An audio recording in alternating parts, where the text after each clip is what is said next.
છે માજીને ખાવા પાઉંભાજી. એક હતા માજી, તેમને પાઉંભાજી ખાવા હતા. તેમણે હાથમાં થેલી લીધી અને શાકભાજી લેવા ખેતરે ગયા. ખેતરમાં તો સરસ મજાના લીલા તાજા શાકભાજી. માજી કહે, આવો તાજા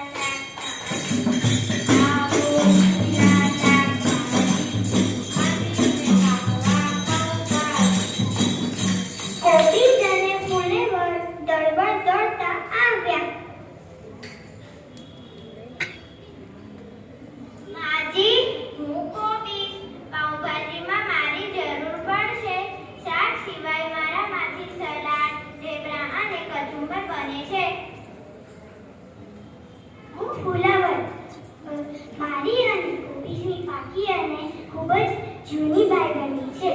હું ફૂલ જેવું દેખાઉં છું, તેથી મને બધા ફુલેવર કહે છે. માજીની આટલું કહી તેઓ માજીની થેલીમાં બેસી ગયા.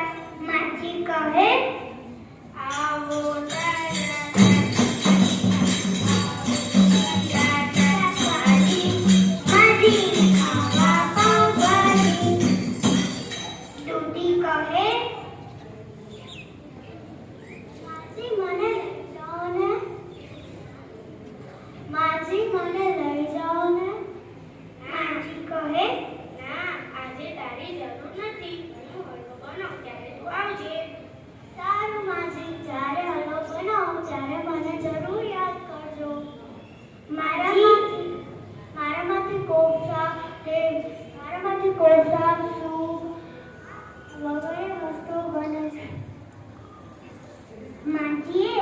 માજીને આદુ અને વટાણા કહે,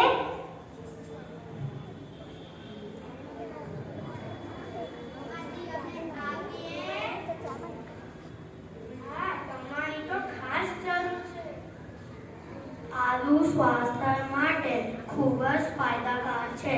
આદુના રસમાં લીંબી મધ અને લીંબુ નાખી પીવાથી શિયાળામાં શરદી, ઉધરસ, કફ દૂર થઈ જાય છે. જાણો છો બાળ દોસ્તો, લીલા વટાણામાંથી પુષ્કળ પ્રમાણમાં પ્રોટીન મળે છે.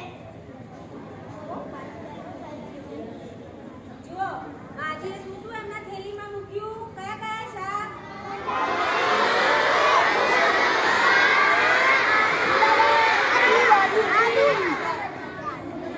માજીએ આદુ અને વટાણાને થેલીમાં લીધા. માજી આગળ ગયા અને બોલ્યા, આવો તાજા શાકભાજી, આવો લીલા શાકભાજી, માજીને ખાવા પાઉંભાજી. ત્યાં તો લાલ લાલ ટમેટા, ધાણા, લસણ, તીખા લીલા મરચાં અને લીલી ટોપીવાળા રીંગણા આવીને માજી સામે ઊભા રહ્યા.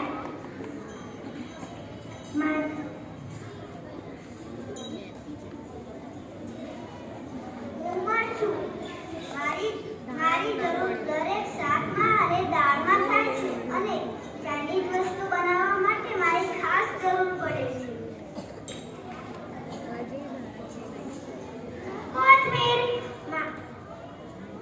કોથમીર હું પાઉંભાજીને સ્વાદિષ્ટ બનાવું છું અને બાળકો કોથમીર ખાવાથી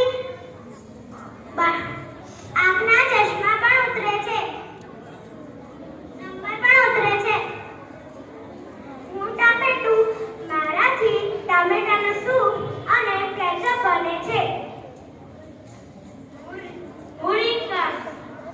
હું ખાલી પાઉંભાજી નહીં, બીજા બધા શાકમાં ભળી જાઉં છું અને માટી ચટાકેદાર ગોળો પણ બને છે.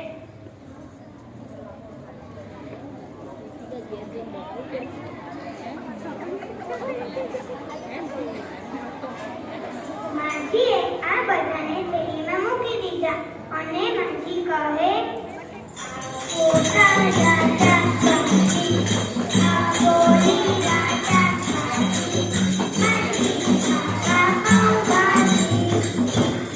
માજીએ ડુંગળી અને બટાકાને બહુ બૂમો પાડી. ડુંગળી, અરે ઓ ડુંગળી, બટાકા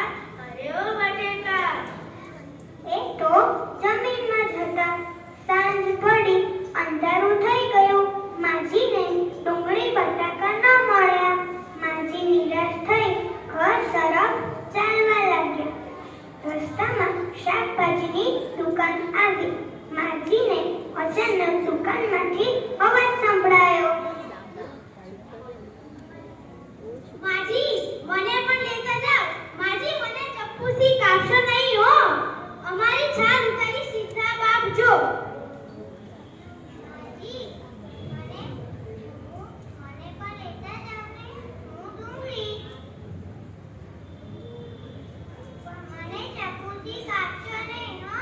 તમે મને ચપ્પુથી કાપશો ને તો હું તમારી આંખમાંથી પાણી લાવી દઈશ.